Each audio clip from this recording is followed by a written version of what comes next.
Tea కోసం రైలు దిగడమే అతడు చేసిన పాపం అయిపోయింది.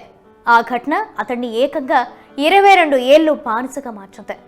పనుల కోసం కొందరితో కలిసి రైలు ఎక్కి తమిళనాడు వెళ్లిన వ్యక్తి మధ్యలో ఓ స్టేషన్లో టీ తాగుతామని దిగాడు. ఆ తర్వాత రైలును అందుకోలేకపోయాడు. భాష రాదు, చేతిలో డబ్బు లేదు, ఎటు పోవాలో తెలియదు. దిక్కు తోచక తిరుగుతున్న అతన్ని ఓ వ్యక్తి చేరదీశాడు. పని కల్పిస్తానన్నాడు. నమ్మి వెళ్ళిన ఆ అమాయకుడు ఏకంగా 22 ఏళ్ల పాటు అయిన వాళ్లకు స్వస్థలానికి దూరమై వెట్టి చాకరీలో మగ్గిపోయాడు. అధికారుల చొరవతో ఎట్టకేలకు ఆదివారం కుమార్తె చెంతకు చేరాడు. పార్వతీపురం మన్యం జిల్లాకు చెందిన కొండెగుర్రె సుక్కు 2003లో పనుల కోసం చెన్నై వెళ్లాడు. అక్కడి నుంచి రామనాథపురం వెళ్లే రైలు ఎక్కి మధ్యలో శివగంగై రైల్వే స్టేషన్లో టీ తాగడం కోసం దిగాడు. అంతలోనే తాను వెళ్లాల్సిన రైలు వెళ్లిపోయింది. చదువురాని సుక్కు ఎటు వెళ్లాలో ఏం చెయ్యాలో తెలియక స్టేషన్ ఆవరణలో తిరుగుతూ ఉండగా అన్నాదురై అనే స్థానికుడు పరిచయం అయ్యాడు. ఉపాధి కల్పిస్తానని నమ్మించాడు. శివగంగై జిల్లా కొలయ్యారు కోయిల్ తాలూకా కడంబన్ కులంలోని తన తోటకు తీసుకువెళ్లాడు. సుక్కు పేరును అప్పారావుగా మార్చి కట్టు బానిసగా చేసుకున్నాడు. నాటి నుంచి అతన్ని గొర్రెల కాపరిగా మార్చాడు. జీతం లేకుండా అన్నం పెట్టి ఇన్నాళ్ళు వెట్టి చాకరీ చేయించుకున్నాడు. బయటకు వెళ్లడానికి వీలు లేకుండా కుటుంబీకులను సంప్రదించకుండా చేయడంతో విధి లేక బాధితుడు అక్కడే చిక్కుకుపోయాడు.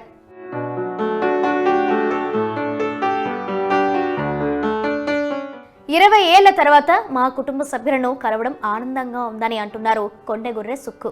తనతో పని చేయించుకుని డబ్బులు ఇవ్వని యజమానిపై కేసు పెట్టానని తెలిపారు సుక్కు. ఇంటికి చేరుకోవడంపై కుటుంబ సభ్యులు తమ సంతోషాన్ని వ్యక్తం చేశారు. అధికారులు ఇచ్చిన ప్రకటనలతో తమ తండ్రిని గుర్తించామని, ఇప్పటికైనా తన తండ్రిని కలుసుకోవడం తమ అదృష్టమని చెప్తున్నారు సుక్కు కుమార్తె సాయమ్మ. పేపర్లు చూసి, కలెక్టర్ వేసిన పేపర్లు చూసి మా నాన్నని మేము గుర్తుపట్టాము. అక్కడ నుంచి కలెక్టర్ పేపర్లు ఇచ్చాడు. మా పార్వతీపురం జిల్లాలోని కలెక్టర్ పేపర్లు ఇచ్చాడు. అవి గుర్తు చేసి ఈడే మా నాన్న అని కలెక్టర్ దగ్గరికి వెళ్ళాము. అతను ఆడే ఖర్చులు పెట్టి మాకు పంపాడు కలెక్టర్ గారే.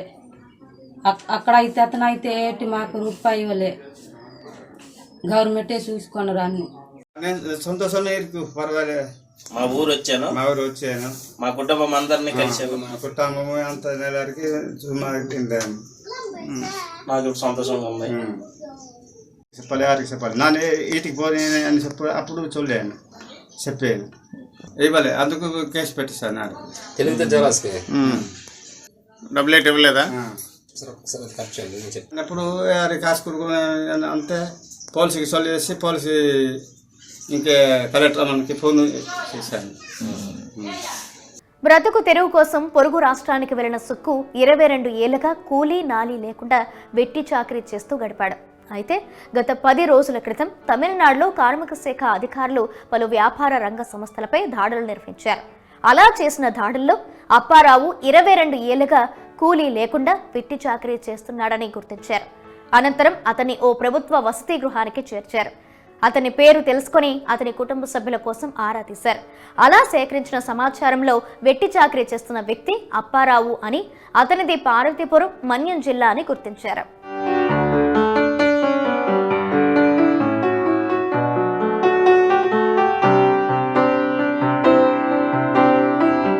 పార్వతీపురం జిల్లా కలెక్టర్ శ్యామ్ ప్రసాద్ కు అప్పారావు ఫోటో పంపించి అతని ఆచూకీ కోసం వెతకడం ప్రారంభించారు.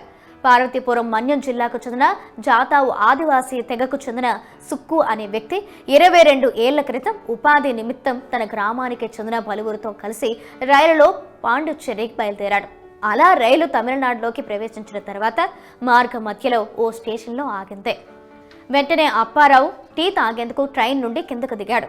వెంటనే టీ స్టాల్ వద్దకు వెళ్లి టీ తాగి తిరిగి స్టేషన్కు వచ్చి చూసేసరికి ట్రైన్ కనిపించలేదు. అధికారులను అడక్క ట్రైన్ వెళ్లిపోయిందని తెలియజేశారు. అయితే సుక్కు వద్ద డబ్బులు లేకపోవడంతో ఎటు వెళ్లాలో ఏమి చెయ్యాలో తెలియక అక్కడే ఉండిపోయాడు. ఓ వ్యక్తికి చిక్కి బానిసలా మారిపోయాడు. అయితే అప్పారావు అసలు పేరు కొండగుర్రె సుక్కు. అప్పారావు అని అంటే స్థానికులు ఎవరూ గుర్తుపట్టలేకపోయారు. అంతేకాకుండా 22 ఏళ్లు కావడంతో అతని పోలికలు కూడా మారిపోయాయి. దీంతో అతని ఆచూకీ దొరకడం సవాలుగా మారింది. చివరికి జిల్లాలో పలువురు యువకులు కూడా అతని ఫోటో పట్టుకుని వెతకడం ప్రారంభించారు.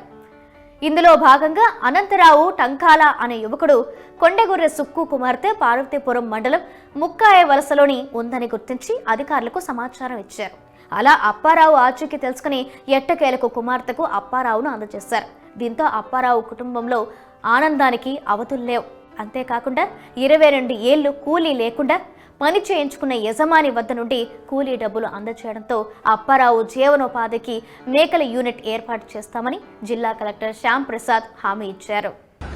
ఒక 15-20 ఏళ్ల క్రితం వీళ్ళు తమిళనాడు వెళ్ళి అక్కడ అనుకోకుండా ట్రైన్ దిగడి అక్కడ ఒక ఇంట్లో ఒక ఫార్మర్ దగ్గర బాండెడ్ లేబర్గా ఉండిపోయారు. So district task force Tamil Nadu 31/1/2025 ఒకసారి జరుగుతున్నప్పుడు రైడ్స్ చేస్తున్నప్పుడు ఇతను తన వివరాలన్నీ కూడా వారికి చెప్పడం జరిగింది. పార్వతీపురం జిల్లా సీతానగరం అని మొదట చెప్పారు, తర్వాత జిఎం వలస అని చెప్పారు. తర్వాత మన ఇక్కడ లోకల్ స్థానిక మీడియా, సోషల్ మీడియా అన్నింటిలో కూడా అతని వివరాలు ప్రెస్ మీట్ ద్వారా చెప్పడం జరిగింది. తర్వాత వారి కూతురు వాళ్ళ ఫాదర్ని గుర్తుపట్టారు. చిన్నప్పుడు చూసిన అతని యొక్క ఫోటో కూడా తన దగ్గర ఉంది. వారి కుటుంబానికి ఆర్థికంగా చేయూత ఇచ్చేటువంటి ఏదైనా సంక్షేమ కార్యక్రమాలు కూడా తీసుకోవడం జరుగుతుంది.